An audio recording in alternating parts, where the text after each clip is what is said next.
नमस्कार. तिलकुंद चतुर्दशी. चतुर्थी म्हणजे काय तर गणपती बाप्पांचा जन्मदिवस. खरं तर यंदा 22 जानेवारीला तिलकुंद चतुर्थी आहे. ही चतुर्थी गणेश जयंती, वरद चतुर्थी, विनायकी या नावाने ओळखल्या जाते. या चतुर्थीला माघ महिन्यामध्ये येणाऱ्या चतुर्थीला तिलकुंद चतुर्थी असं म्हणतात. नवीन कामाची सुरुवात करण्यासाठी शुभ मानली गेलेली आहे ही चतुर्थी, कारण ही शुक्ल पक्षाची चतुर्थी आहे जी अमावस्येनंतर येते. मुख्यतः दक्षिण भारतात व महाराष्ट्राच्या काही भागात ही गणेश जयंती म्हणून साजरी केली जाते आणि गणेश हे विघ्नहर आहेत म्हणून नवीन कामाची सुरुवात या दिवशी करतात. तिलकुंद चतुर्थी यंदा 22 जानेवारी 2026 गुरुवारी सुरू होणार आहे मध्यरात्री 2:47 आणि 23 जानेवारी शुक्रवारी मध्यरात्री 2:28 संपणार आहे. पण उदय तिथीनुसार 22 जानेवारीला ही तिलकुंद चतुर्थी साजरी केली जाणार आहे. या दिवशी चतुर्थीचा मध्यान्ह पूजेचा मुहूर्त आहे 11:20 सुरू होणार आहे. तो दुपारी 1 वाजेपर्यंत आहे, 1:04 यावेळेस गणेश जयंती किंवा विशेष पूजा अर्चा करतात. यासाठी काय करावं लागतं किंवा स्थानिक पंचांगामध्ये देखील तुम्ही त्याचा मुहूर्त बघू शकतात, कारण अनेक भागात वेगवेगळ्या ठिकाणी तिलकुंद चतुर्थी ही वेगवेगळी म्हणून प्रकारे साजरी केली जाते. जसं की अष्टविनायकातील पहिला गणपती श्री क्षेत्र मोरगाव या ठिकाणी मोठा यात्रोत्सव साजरा केला जातो. गणेश जन्मोत्सव साजरा केला जातो. श्री गणेशाला तिळगुळाचा आणि मोदकांचा नैवेद्य केला जातो. या दिवशी काही विशेष पूजाविधी केले जातात.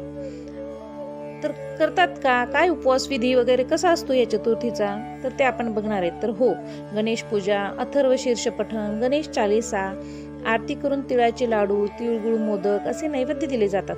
वरद चतुर्थी म्हणजे श्री गणेशांचे वरदान, अर्थात नवीन कार्यासाठी, शिक्षणासाठी काही विशेष प्रयोजन जसे की नामकरण, वारसे, मुंज, व्यवसाय प्रारंभ किंवा तुमच्या काही मनोकामना असतात त्या पूर्तीसाठी हा दिवस जो आहे तो विशेष मानला जातो. या दिवशी तिळगुळाचे लाडू, काळे वस्त्र, फळ, सात्विक भोजन आदींचे दान केले जाते. या दिवशी तिलकुंद म्हणजे तिळाचे भोग देवाला अर्पण केले जातात. महाराष्ट्रासह कोकण किनारपट्टीत या दिवशी श्री गणेश जन्मोत्सव मोठ्या उत्सवाने साजरा केला जातो, ज्यात मी मागे म्हटल्याप्रमाणे शुभ मुहूर्त 11:20 ते 1:04. या मुहूर्ताच्या वेळेस श्री गणेशाचे षोडोपचार पूजे म्हणजे 16 प्रकारे पूजन केले जाते. या दिवशी सकाळी लवकर उठून स्नानादी आटोपून लाल किंवा पिवळ्या रंगाचं वस्त्र परिधान करायचं.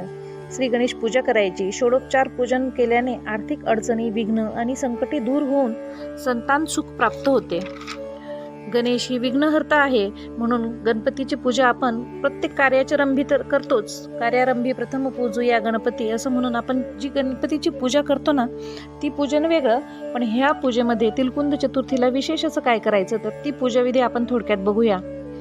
काय करायचं, लाल किंवा पिवळे वस्त्र परिधान करून पूजास्थळ स्वच्छ करायचं आणि लाल किंवा पिवळ्या वस्त्राचे आसन अंथरायचे. गणपती बाप्पांची धातूची मूर्ती, प्रतिमा, मूर्ती किंवा चित्र पूजा करायची.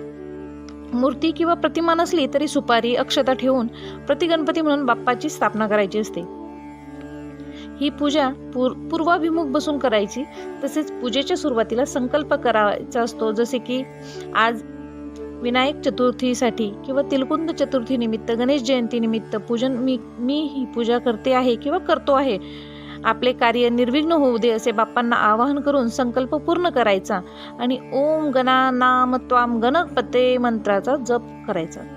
ओम गणानाम त्वाम गणपते नमः हा मंत्र 108 वेळा जप करून आपण माळ पूर्ण करायची आणि गणपती मूर्तीची स्थापना करायची. ताम्हणामध्ये मूर्तीला पंचामृताने किंवा दुधाने स्नान घालायचं, अभिषेक करायचा. बाप्पांना वस्त्राने स्वच्छ करून नागवेलीच्या पानावर स्थापन करायचं, म्हणजे बाप्पांना आसन अर्पण करायचं.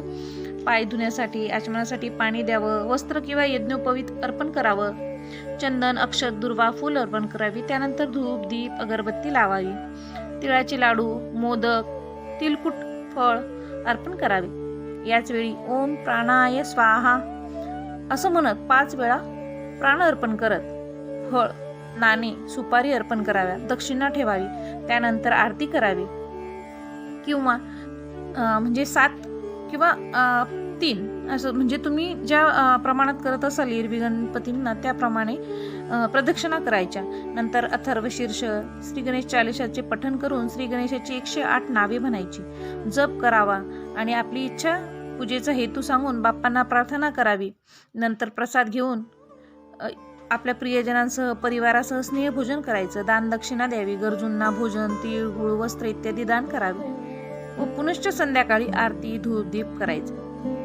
आता या दिवशी तिलकुंद चतुर्थीला काय करू नये, तर या दिवशी तामसी भोजन घेऊ नये, कांदा लसूण वर्ज्य करावं, सात्विक आहार घ्यावा, तीळयुक्त पदार्थाचं सेवन करायचं तथा ते ग्रहण करायचे, दान करायचं, कथा वाचन करायचा, नामजप करायचा, होम हवन दान धर्म इत्यादी पुण्यकर्म करायचे, राग द्वेष टाळायचा.